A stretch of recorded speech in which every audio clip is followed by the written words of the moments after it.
Hello, good morning, mama. Early in the morning nga na malengke na ako. Kasi alam mo naman, pagkahapon, tatamarin na talaga ako. Yan, bumili nga ako ng hito, tilapia, itlog, at saka sangkap. Bumili rin ako ng munggo para bukas namin. Iluluto ko nga pala mamaya yung hito, pagkataan ko. Bumili na rin ako ng niyog na kinudkod, pinapagkot ko na rin. Mas okay kasi yung kinudkod kesa sa piniga na siya. Mas marami kasi akong makukuhang gata. Pwede ko pang magamit sa susunod na araw. Yun nga, dahil mag-isa lang ako, magluluto ako ng parang nilaga lang siyang tilapia. Isang piraso lang kasi ako lang naman ang kakain.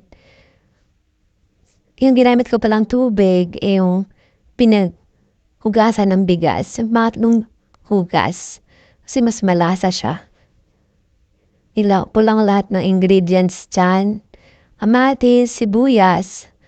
Tapos antayin ko lang kumulo. Ilalagay ko na rin yung tilapia.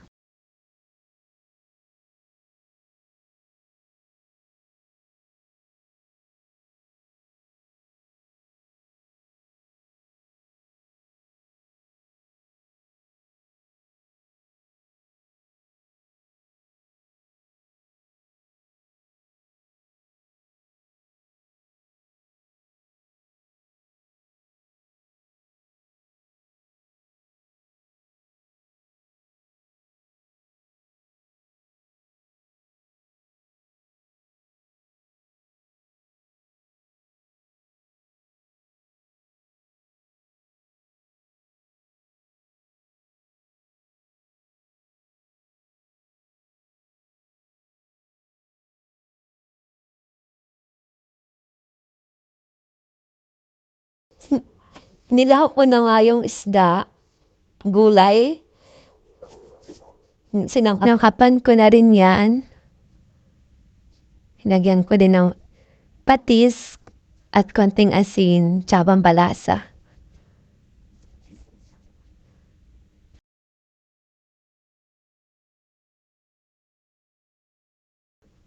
Yung kamatis pala, parang piniga ko siya. Gamit yung kutsara, para yun na rin yung paasin ko. Hindi ko na rin kasi siya lalagyan ng kalamansi. Kasi, ako nang maasim. Hindi ko na siya tinakpan para yung kulay ng vegetables hindi mag-iba. Parang fresh pa din siya pagkaluto. Berde pa din.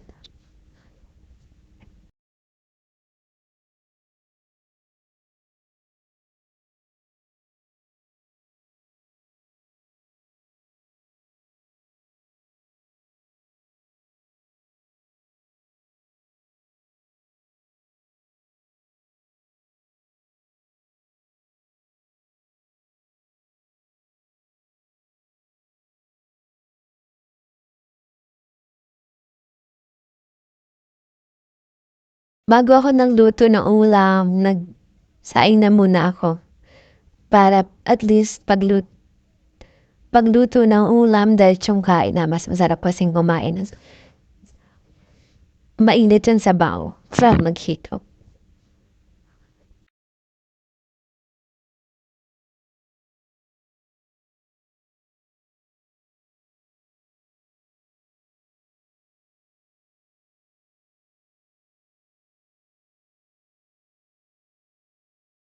Ano ba lang kutsara ko? First time kong ginamit ngayon. Galing to sa Bicol. Gawa ng tito. Nagbebenta sila ng kutsarang yari sa bao. Tapos yung stick, yung handle parang yari sa kahoy at puno ng niyog. Ang dami silang tinda. Iba-iba. May tasa. Iba-ibang uri at klase ng kutsara.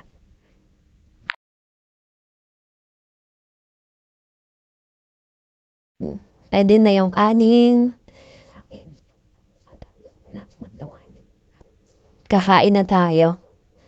Ako lang naman mag-isa. Sige, wala. Okay.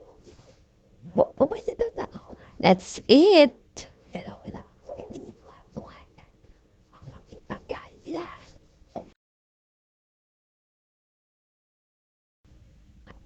Pasensyahan nyo na yung voice over ko. Naninibago ulit eh. Ngayon na ulit nagkaroon ng time para mag-video, para mag-voice over. Matagal akong nagtigil. Ngayon, susubukan natin magbalik. Thank you for watching. Enjoy! Ciao!